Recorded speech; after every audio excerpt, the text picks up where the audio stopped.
कसूर की तहसील कोटरादा किशन के करीबी गांव मुदके में इंतहाई अफसोसनाक वाक़या पेश आया, जिसमें 28 साला शमीम के शौहर जावेद नामी शख्स ने अपनी बीवी को बेईमाना तशद्दुद का निशाना बनाया, जिसके नतीजे में शमीम जख्मों की ताब न लाते हुए इंतकाल कर गई। कोटरादा किशन की 28 साला शमीम, जो अपने 5 बहन भाइयों में सबसे बड़ी थी, इसकी शादी 10 साल कबल अपने मामूजाद भंबे कला में हुई थी, लेकिन शमीम का शौहर जावेद अपनी बीवी से अक्सर मार पीट करता था। 10 साल कबल हो चुके थे उसकी शादी को, और ससुराल वाले उस पर तशद्दुद करते थे और आखिरी बार उसने जो तशद्दुद हुआ है उसके सर पर चोट आई थी और मुंह पर भी आई थी, और वो नाक से ब्लीडिंग हो रही थी बहुत ज़्यादा। उसके ब्लीडिंग की वजह से वो दिमाग के अंदर भी खून गया उसकी वजह से। बाज़ का तो मारपीट करके इसके घर छोड़ा था, लेकिन शमीम की मां मिन्नत समाजत करके दोबारा अपनी बेटी को ससुराल छोड़ आती। बस बेसलूकी करता सी, मारदा कुटदा सी, बहुत ज़्यादा सज़ावां दिंदा सी। मेरी बच्ची बहुत हौसले वाली सी, दसदी सी, कहती सी मेरी माँ के बहुत दुखी है, वालद नहीं हैगा मेरा, मियाँ मेरे बहुत होए ने, बेवा औरत आ, मेरे नाल बहुत जास्ती करदा सी, मैनू गालां भी कढ़ लैंदा सी। मेरी बच्चियां सी, माँ तो मैनू पता है तू मेरे वास्ते तू इन्हां दियां सुननी है। यहाँ तक कि जालिम शौहर के बेईमाना तशद्दुद के नतीजे में शमीम अपनी बेनाई से महरूम हो गई। तशद्दुद करता रहा, तशद्दुद की वजह तो निगाह भी चली गई। इन्होंने फिर भी कोई कदम नहीं उठाया भी चलो बच्ची अपने घर सुखी है, चलो इत्थे आन के कोई गलबात नहीं सी करती भी मैंने तशद्दुद करदा है। बाप का साया सर पर ना होने की वजह से मां पर बोझ बनने की बजाय ससुराल के जुल्म सहती रही। YSPK.net के नुमाइंदे ने जब इस तशद्दुद की वजह मालूम करना चाही तो पता चला इसकी वजह शमीम के यहाँ औलाद का ना होना था। इसका शौहर जावेद दूसरी शादी करना चाहता था और इससे जान छुड़वाने के लिए मारपीट करता था। औलाद भी नहीं सी है, 3 बच्चे होए सी, 3 फौत हो गए सी।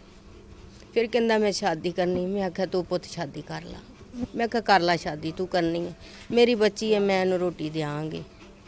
फिर भी इस गल तो भी इलावा फिर भी किसी गल ते नहीं सी आंदा, फिर भी सज़ावां दिंदा सी। बच्ची मेरी दियां सारियां जिस्म ते नील सी। मेरी बच्ची ने फिर भी नहीं मैनूं दस्सिया भी मां मैनूं आ मसला है। मैं आख्या तैनूं की मसला की है सोमिया, तू डिग्गी है, सारे जिस्म ते नील ने, फिर भी मेरी बच्ची ने हौसले वाली मैनूं नहीं दस्सिया।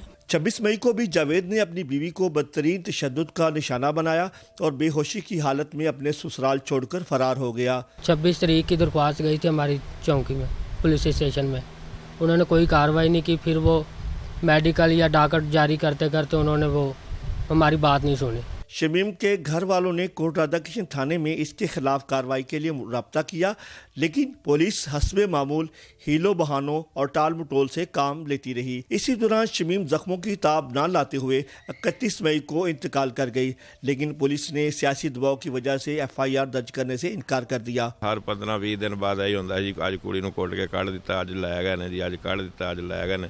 अखीर एंड यही होया कि उहदी डेथ हो गई। पुलिस वाले ने कोई गल नहीं सुनी। 12 बजे तो लैके रात 12-1 बजे तक डेड बॉडी उत्थे पई रही है। अभी रोड ब्लॉक किया। पुलिस के इस नारवा सलूक की वजह से मकतूल के लवाहिकीन और अहले इलाका की जानिब से कोटरादा किशन हंदाल चौक में लाश को मेन शाहराह पर रखकर एहतजाज किया और टायर जलाकर रोड ब्लॉक कर दी। एहतजाज का सिलसिला रात 12 बजे तक जारी रहा। उसके बाद फिर इन्होंने डेड बॉडी है जो सारा दिन हमें उधर जलील किया है, इसकी वजह वो पर्चा नहीं काटा, FIR नहीं काट रहे थे। इस तवील एहतजाज का नोटिस लेते हुए DPO कसूर जाहिर नवाज मरवत की जानिब से इंसाफ की यकीन दहानी पर एहतजाज ख़त्म कर दिया गया। मकतूल के अहले खाना की जानिब से वज़ीर आला पंजाब उस्मान बुज़दार और RPO शेखपुरा रीजन और DPO कसूर जाहिर नवाज मरवत से इंसाफ की अपील की है। सारा दिन हमें जलील किया एंड मौके पर DPO ने आके हमारी फिर मदद की है, इसी वजह से पर्चा काटा गया। हमारी अपील है कि वज़ीर आज़म से कि हमें इंसाफ दिलाया जाए। मुकामी इंसानी हकूक़ पर काम करने वाली समाजी तंजुमों की जानिब से भी इस वाक़े की पुरजोर मज़म्मत की है। घरेलू तशद्दुद जो है ना वो एक बड़ी तेज़ी से बढ़ रहा है और ख़ुसूसी तौर पे इतने कवानीन होने के बावजूद अभी तक इस पे काबू ना पाना हुकूमत की जो है कारकर्दगी पे सवालिया निशान है। डीपीओ कसूर जाहिद नवाज बरवत के हुक्म पर FIR दर्ज करके मुलजिम को गिरफ्तार कर लिया है और अहले खाना को यकीन दिलाया है कि आपको इस केस में हर मुमकिन मदद की जाएगी। घरेलू तशद्दुद पे कानून होने के बावजूद ऐसे वाक़यात का रूनुमा होना इस निज़ाम पे एक सवालिया निशान है। कैमरामैन अनुष कैरिश के साथ सैयद आमिर हुसैन तकवी, voicepk.net, कोट राधाकिशन।